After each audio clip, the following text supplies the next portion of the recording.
त्याग केला म्हणून आमचा कदाचित त्या ठिकाणी नंबर लागला असावा, म्हणून त्यांचाही त्या ठिकाणी उदार मनाचे असे आमचे दिलदार मित्र सुजयदादांचाही मी मनपूर्वक आभार. जलसंपदा खातं ज्यांच्याकडे आहे असे आदरणीय प्रदीर्घ काळ असा प्रशासकीय अनुभव असलेले ज्येष्ठ नेते मंत्री आदरणीय राधाकृष्णजी विखे पाटील साहेब, मंत्री म्हणून आदरणीय विखे पाटील साहेब त्या ठिकाणी आहे आणि त्यांच्या मदतीला सर्वच ही 19 आमदार महायुतीची या ठिकाणी आहे. या ठिकाणी आज सर्वप्रथम आरक्षणाचे जनक, शिक्षणाचे पुरस्कर्ते, प्रभावी राज्यकर्ते राजर्षी शाहू महाराज यांच्या चरणी नतमस्तक होतो, जयंती निमित्ताने अभिवादन करतो. त्याचप्रमाणे ज्यांच्या पुढाकाराने हा कार्यक्रम या ठिकाणी आयोजित केलेला आहे असे भारतीय जनता पार्टी अहिल्यानगर जिल्हा शहराध्यक्ष, जिल्हाध्यक्ष दक्षिण, जिल्हाध्यक्ष उत्तर या तिघांचंही या निमित्ताने मी आभार व्यक्त करतो. कार्यक्रमाचे अध्यक्ष ज्यांनी या जिल्ह्याचं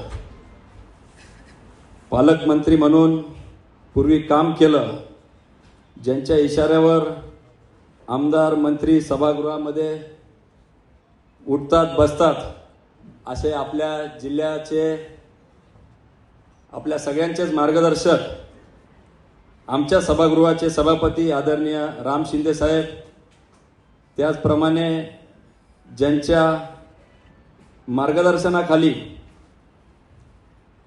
जिल्ह्याचं कामकाज चालतं, राज्यातील अतिशय पक्षातील ज्येष्ठ नेते आणि महत्त्वाच्या जिल्ह्याच्या दृष्टिकोनातून असलेल्या पाणी प्रश्नाचं जलसंपदा खातं ज्यांच्याकडे आहे असे आदरणीय प्रदीर्घ काळ असा प्रशासकीय अनुभव असलेले ज्येष्ठ नेते मंत्री आदरणीय राधाकृष्णजी विखे पाटील साहेब,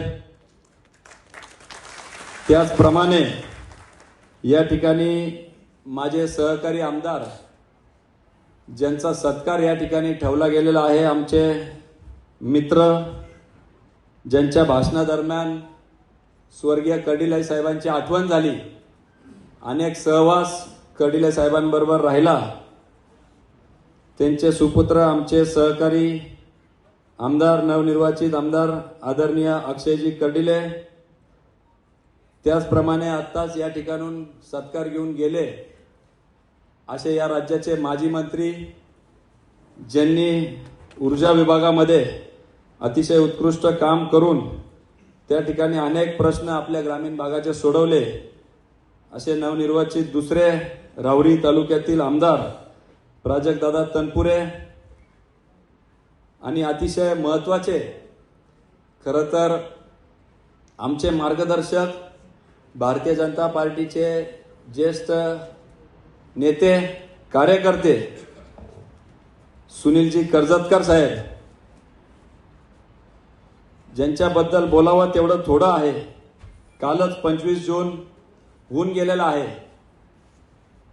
अनेक जण व्यासपीठावर सोडलं तर माझ्या मते एकमेव दोन्ही सभागृहामध्ये जर कोणी सदस्य असतील, काल 25 जून होता, 1975 साली इमर्जन्सी लागू केली होती आणि ज्या अनेक लोकांना कारागृहामध्ये त्या ठिकाणी डांबून ठेवण्यात आलं होतं, लोकशाहीची हत्या करून अनेक देश पातळीवरचे ज्येष्ठ नेत्यांपासून तळागाळातील कार्यकर्त्यांना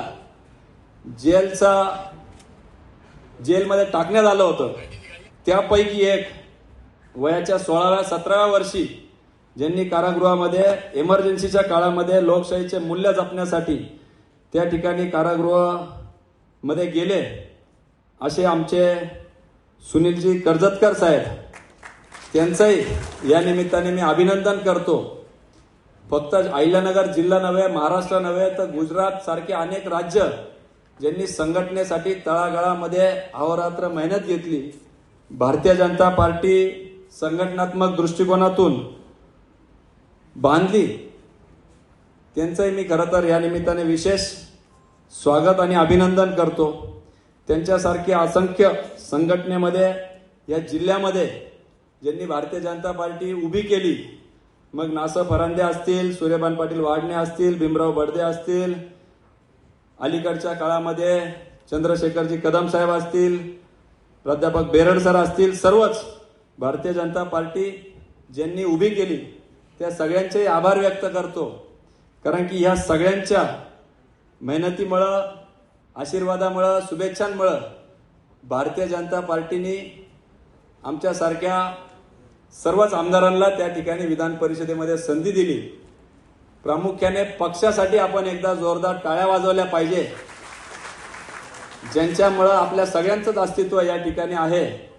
असा राज्यातील नव्हे, भारतातील नव्हे तर जगातील सर्वाधिक मोठा पक्ष म्हणून ज्याची ओळख निर्माण झालेली आहे असा भारतीय जनता पार्टी पक्ष आणि त्यांची धुरा ज्यांच्या हातात आज या ठिकाणी आहे असे राज्याचे प्रदेशाध्यक्ष, त्यांचे आभार मी मानतो.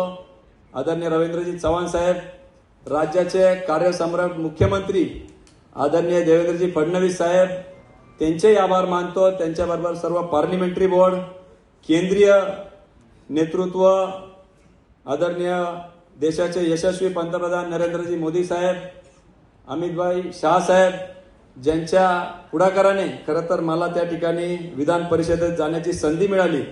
याचबरोबर या ठिकाणी उपस्थित असलेले सर्वच आमदार, आदरणीय विठ्ठलरावजी लंगे साहेब असतील, अमोलजी खताळ साहेब असतील, आमचे ज्येष्ठ बंधू संग्रामभाई जगताप असतील, काशीनाथ दाते सर असतील, जिल्हाध्यक्ष नितीन दिनकर, दिलीपजी बालसिंग, या ठिकाणी उपस्थित झालेल्या प्रथम नागरिक महापौर ज्योतिताई गाडे, शिर्डी उपनगराध्यक्ष अभयजी शेळके, त्याचप्रमाणे अनिलजी मोहिते, या सगळ्यांचंच पुनश्च एकदा स्वागत करतो, आभार व्यक्त करतो. खरं तर पक्षाने या ठिकाणी नेतृत्व किंवा संधी दिलेली आहे. अनेकदा आपण बघतो त्या ठिकाणी पेपरला बातम्या येत आहे की 19 आमदार जिल्ह्याला झालेले आहे आणि म्हणून स्वाभाविकच त्या ठिकाणी अनेकांच्या अपेक्षा उंचावलेल्या आहे. नात्यागोत्याचा आणि सोयऱ्याधैर्याचा जिल्हा म्हणून आपली ओळख आहे. अनेकदा सहकाराचा बालेकिल्ला म्हणून देखील आपल्या जिल्ह्याची ओळख आहे. एक वेगळ्या अपेक्षेने संबंध नगर जिल्हा या सर्व नवीन उमेदवारांकडे बघतो आहे. अपेक्षा एकच आहे, आपल्या शेजारी इकडं पुणे जिल्हा आहे, नाशिक जिल्हा आहे, ठाणे जिल्हा आहे, एकीकडं संभाजीनगर जिल्हा आहे. काही कारणास्तव हे सर्व जिल्हे वेगवेगळ्या क्षेत्रात IT असेल, MIDC असेल, उद्योग क्षेत्र असेल, या सगळ्याच बाबतीत खरं तर पुढे निघून गेलेले आहे.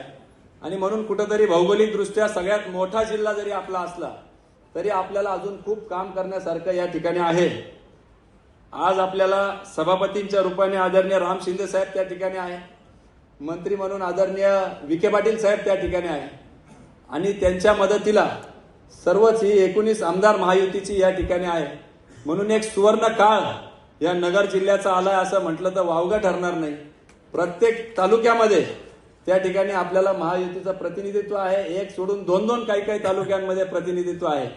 त्याच्यामुळे निश्चितपणाने कुठलाही जो शेष या ठिकाणी पूर्वी राहिलेला आहे तो भरून निघाला पाहिजे. खरं तर आमचे दुसरे सहकारी या ठिकाणी या जिल्ह्याचे माजी खासदार सुजय दादा या ठिकाणी नाहीये.